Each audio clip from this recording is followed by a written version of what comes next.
Most people know that the US flag has 50 stars to represent the 50 states, for now, and that the 13 stripes represent the 13 colonies that declared their independence from Great Britain and became the early United States. Yet before the Declaration of Independence, there were plans to establish a 14th colony, and for it to be the first colony west of the Appalachian Mountains. This is the story of the lost colony of Transylvania. By the eve of the American Revolution in 1775, 5 generations of settlers had carved out a society straddling the Atlantic Ocean in 13 separate colonies, with about 2.5 million people east of the Appalachian Mountains. These mountains, which span the entire length of the colonies from north to south, form the barrier between the 13 colonies and the much more sparsely populated French colony of New France, and so these mountains form both a political and natural barrier to Western expansion. Eventually, conflicting claims between the two colonial overlords came to a head in the Ohio River Valley, after an excursion by British troops and their Indian allies, led by none other than George Washington, escalated and brought about the First Global War, known as the 7 Years' War, with the American portion of the war called the French and Indian War. Britain would eventually be victorious, and in the peace conference would gain all of France's mainland North American colonial holdings.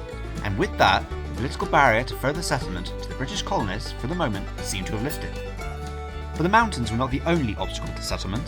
The population of Native Americans in the area, mostly the Shawnee and Cherokee, meant that any settlers venturing westward would face a level of danger and isolation from outside help not seen since the founding of Jamestown 150 years earlier. Combined with the difficulties in travel and the political chaos and power vacuum created by the American Revolution to the east, as well as the drain on military resources, then it is no surprise that the settlers received little assistance from colonial and state governments to the east.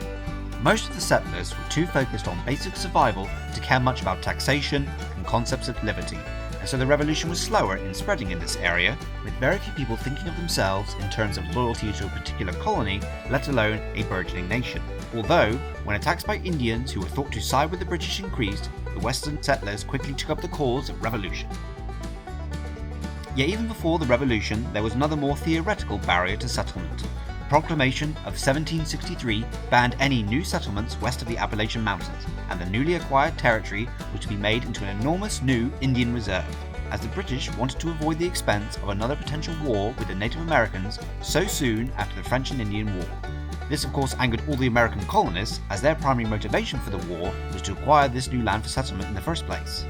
Because, in the east, nearly all the good farmland was now dominated by large plantations, and so the growing population was forced to move west to seek new land for themselves. Therefore, it would take more than a theoretical line on a map to stop people moving west, and while the British could not enforce this prohibition and stop the building of settlements, it did mean they would not recognise the legality or assist any colonist who made the journey west. Simple geography meant that what would become Kentucky was the first area west of the Appalachians to be settled, as a gap in the mountains known as the Cumberland Gap, formed by complex geological forces and a meteorite impact for good measure, meant that this was the easiest crossing point along the whole mountain range, and so the land was well known to various hunters and Indian traders, who had for many years ventured into the area seasonally, including the famous frontiersman Daniel Boone, with the area between the Cumberland and Kentucky rivers especially well liked for its open land and stocks of animal game.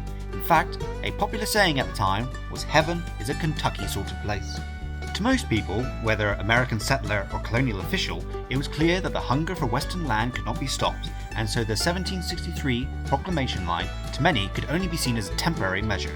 This of course led to speculation by land agents and investors, as whoever could map out the area and even settle the land in Kentucky would most likely have their claim recognised, and possibly lead to even further land acquisition in the future. One of the first and most prominent of these land speculators and entrepreneurs was Richard Henderson.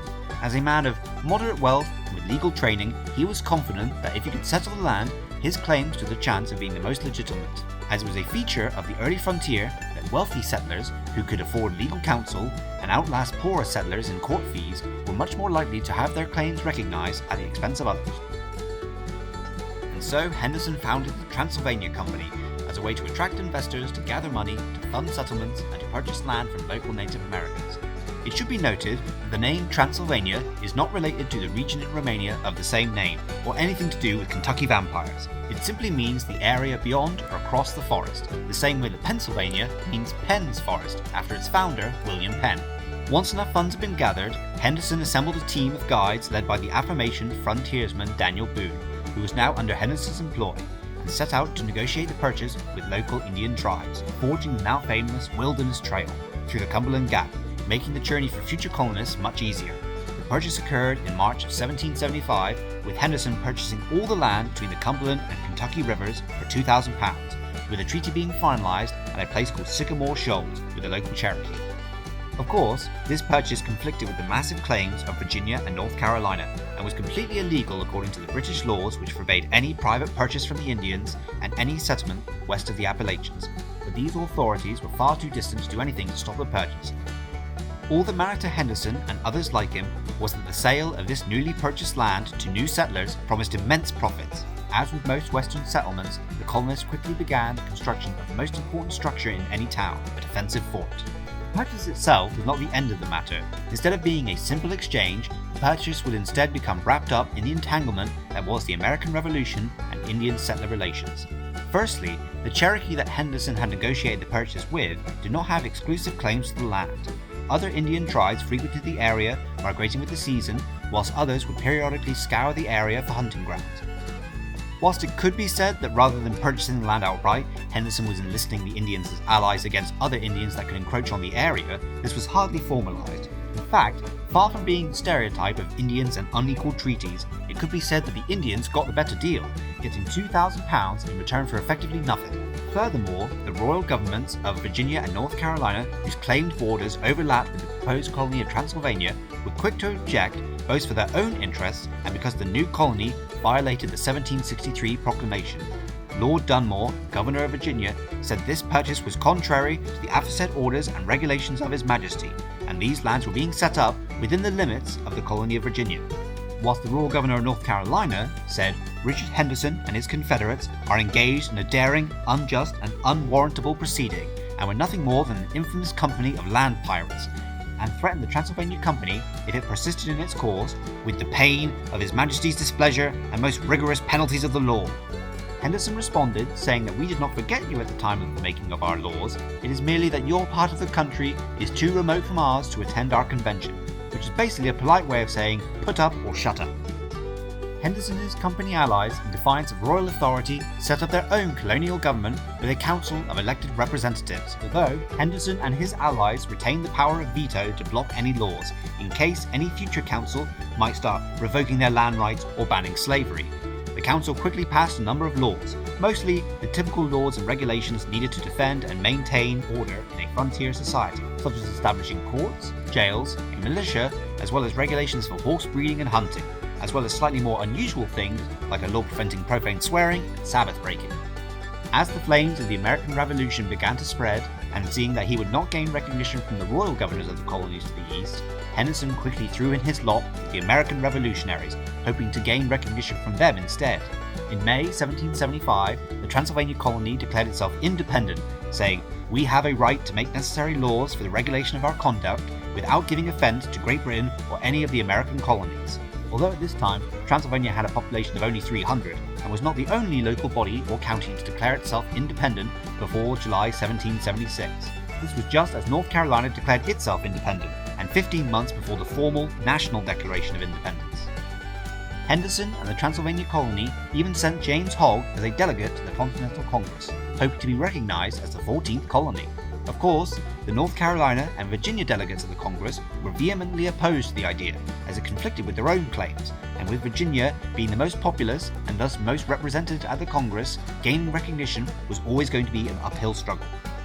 Also, the Transylvania colony did not control all the settlements in the area, and those outside the colony, such as Harrodsburg, were much more in favour of remaining part of Virginia. Also, the mission to Congress was badly timed, as at this time, the Continental Congress was not yet fully committed to independence, and it was still petitioning the king for a possible settlement. Hence, the Continental Congress could not very well recognise this new colony that contravened nearly every existing British colonial regulation. And so, for multiple reasons, the colony was not recognised, and in December 1776, Virginia extended the county of Kentucky west of the Appalachians, claiming ownership of all settlements in the area. And with that, the new state of Virginia effectively took over political control of the would-be colony of Transylvania, with North Carolina doing the same to the southern portion, though Henderson was compensated with 200,000 acres of land situated between the Ohio and Green Rivers, in the present-day site of the eponymously named Henderson County in Kentucky and Evansville, Indiana.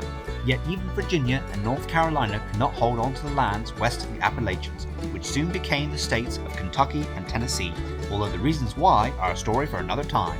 In fact, before the mid-19th century, people in the US were much more focused on the east-west divide rather than the north-south, as the Appalachian Mountains were the dominant geographical feature in the popular imagination apart from the Mississippi River. So much so that poet Washington Irving and the New York Historical Society proposed changing the name of the United States to something more poetic sounding.